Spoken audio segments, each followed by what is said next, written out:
about it. It's something that helps you build really big structures. It's something that might make you create a completely new kind of relationship with an existing mob. And it's also something that makes it extra precious to journey through the Minecraft world together with your friends. And it all starts with a rather special and possibly quite sad new block you find in the Nether. More precisely in the soul sand valleys around these familiar, odd-looking bone structures. But if you take a closer look, you might notice something you haven't seen before. It's a bit hard to tell from behind, but if you look from the other side, you will see a sad face that you probably recognize. It's a dried ghast.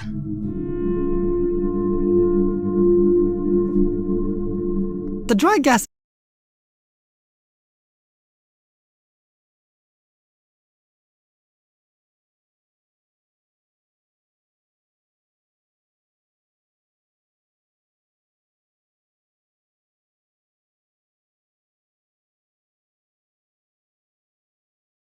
it's a little bit smaller than the regular block, and well, it has this cute little tentacles on the sides, and has this just a little bit grumpy face to it.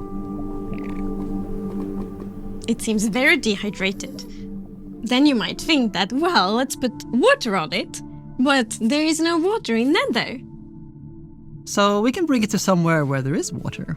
We'll pick up the block from the Nether, bring it with us from the Nether through a portal. And what better way to rehydrate a dried ghast than just put it in water? And then we wait.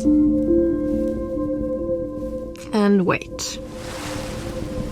A little bit over time is gonna start, first it's grumpy, right? Then it gets neutral, and then it's gonna start smile more and more. Because then a ghastling is spawned. So cute! It's baby! It's precious, it's baby! He's smiling, he's happy. So the ghastling just floats around the overworld. I mean, it's a little balloon, basically, right? So yeah, it does what a balloon does. It floats and goes around, but it's also very curious. So it's gonna somewhat imprint over players or mobs and just follow them around a bit until it gets bored, and then it's just gonna, go and follow something else.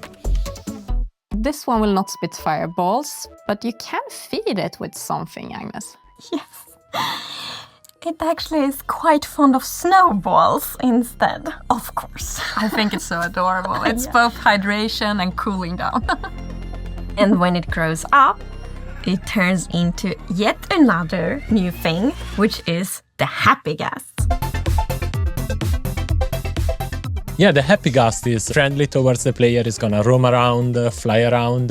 If the ghast brings you fires, the happy ghast brings you smiles. There is one more thing you can do with happy ghast. You can fly on it. Which is obviously what you long for when you see your buddy flying around in the sky. You want to go flying with it. So if you craft a harness for your ghast, you can tempt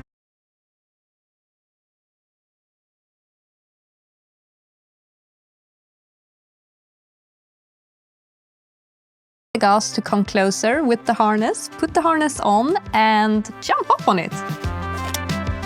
An interesting thing about the harness also is that you can use it as an indicator to see if someone is riding the ghast, because, well, it's got these goggles, and if someone is riding it, they go down in front of the ice.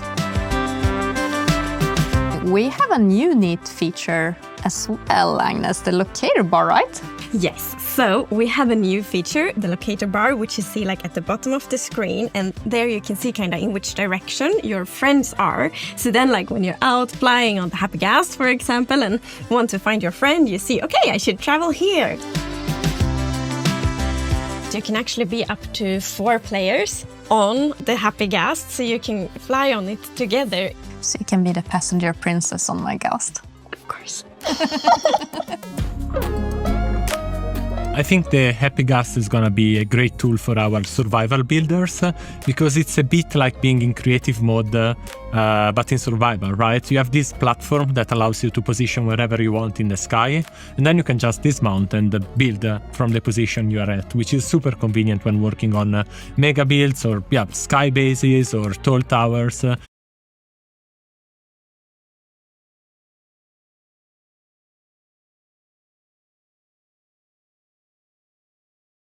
Is super, super handy. What I like is the opportunity we have with all these things. We have the dried ghast with all of its decorative implications, the ghastling, which is livening up a base, which is just lovely. Then there is the Happy Ghast with all of the shenanigans you can do with the PvP, the construction, racing, and so many more things. Very soon, players will be able to try out these new features in snapshot betas and previews, and we are so excited to see all the feedback we're gonna get.